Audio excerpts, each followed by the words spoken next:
Hello, YouTube. There's a lot of confusion about who the Antichrist is going to be, and I'm going to document this, who he is, in Isaiah chapter 14. I'm going to read this real quick, and this chapter first begins when the start of the millennium. Okay, this is after Christ's return.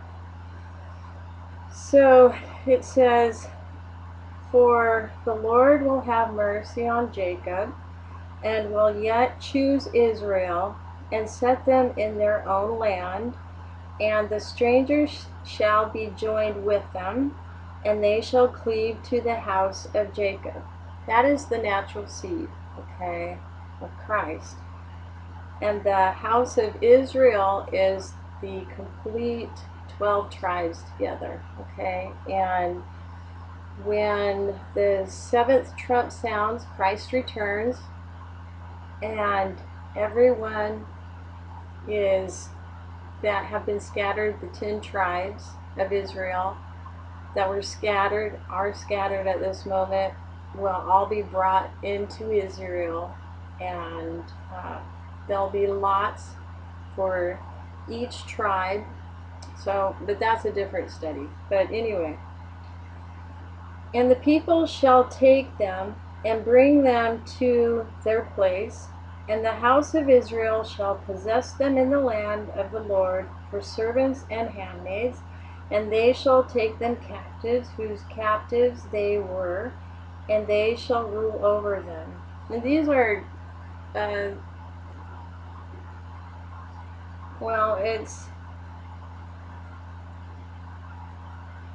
basically the things that the injustice and everything else that has happened during the reign of Antichrist, and this is what is going to happen after Christ returns. So, "And it shall come to pass in the day that the Lord shall give thee rest for thy sorrow, and from thy fear, and from the hard bondage wherein thou was made to serve."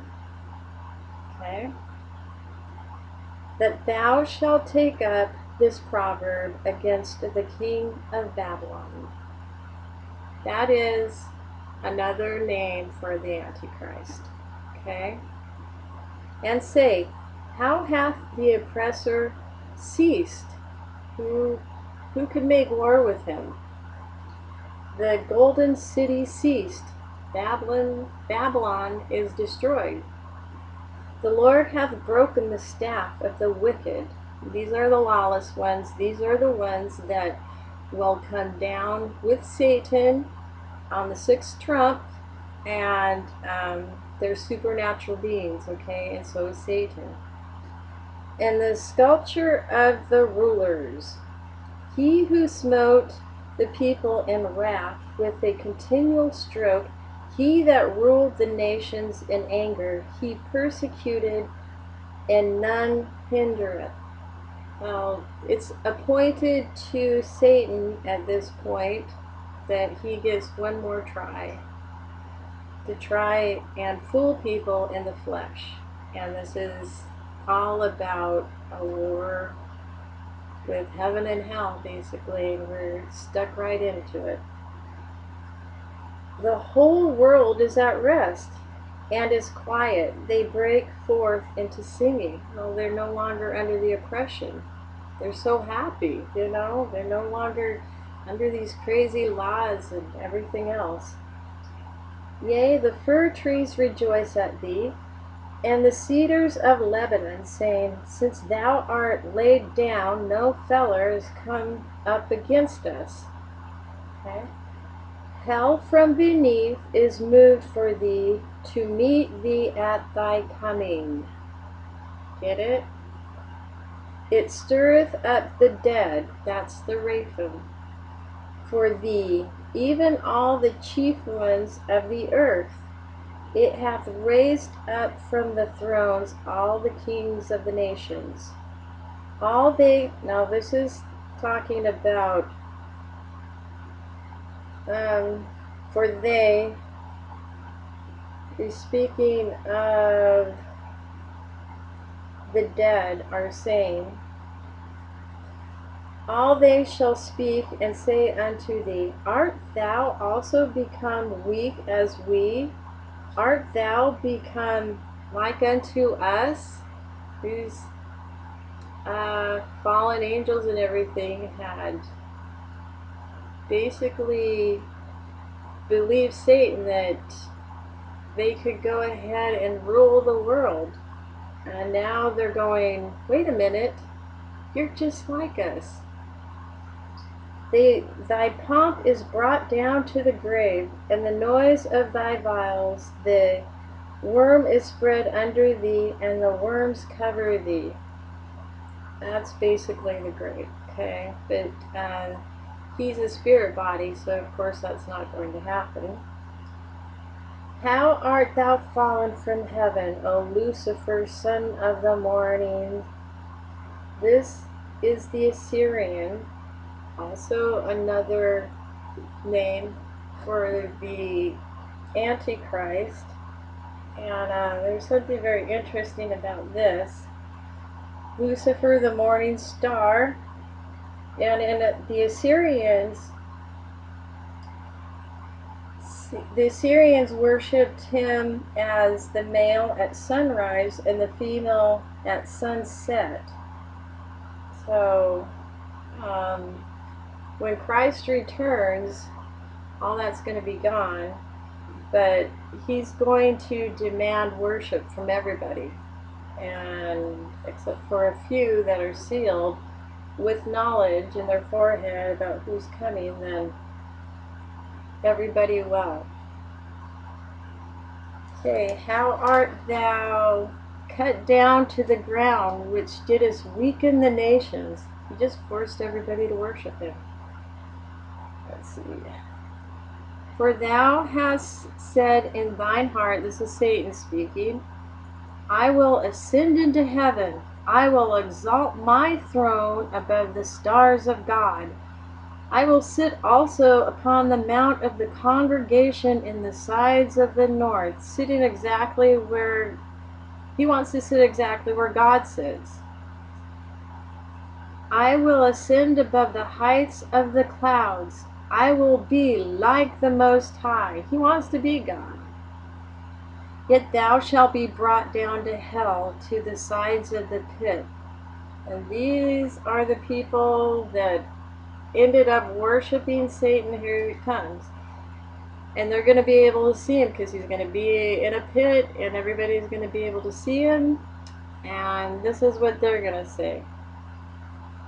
They that see thee shall narrowly look upon thee and consider thee, saying, is this the man that made the earth to tremble, and that did shake the kingdoms, that made the whole world as a wilderness, and destroyed the cities thereof, that opened not up the house of his prisoners? All the kings of the nations, even all them, lie in glory, everyone in his own house. But Satan, thou art cast out of thy grave like an abominable branch, and he is the branches coming down. And as the raiment of those that are slain, thrust through with a sword, that go down to the stones of the pit, as a carcass trodden under feet. So that is him. And then way down here on verse 25, it documents that the Assyrian king, which is Satan, that I will break the Assyrian in my land, and upon my mountains tread him under foot. Then shall his yoke depart from off them, and his burdens depart from off their shoulders. This is the purpose that is purposed upon the whole earth, and this is the hand that is stretched out upon all the nations. So basically, there you have it. It is Satan himself, Lucifer, coming down to tell everybody that he's God. He's going to demand worship. And the mark of the beast is basically you worshiping him and helping the kingdom along. So there's other places that also document this, but Satan is a supernatural being. It's not going to be man, although it says man.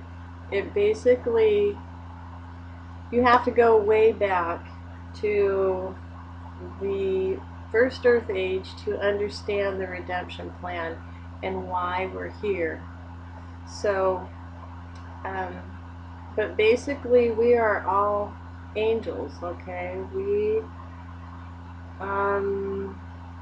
Because Satan had fallen, and the earth was destroyed because of him, and God did not want to kill all of his children because of that idiot Satan.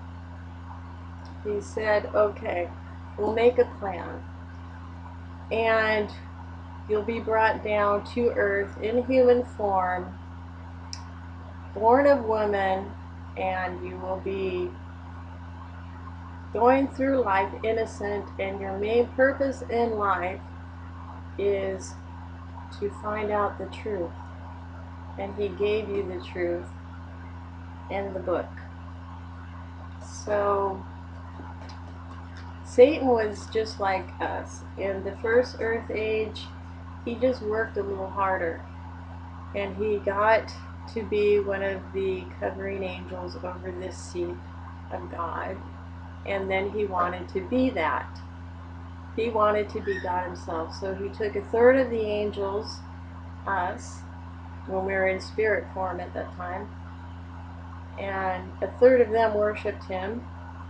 1/3 of them was lukewarm, and I think you've read scripture about lukewarm Christians. And then you have the remnant, the ones that fought for God at that time. So that was just a quick little lesson there. And the final battle. Final battle is about to happen, and we need to prepare. So talk to you later.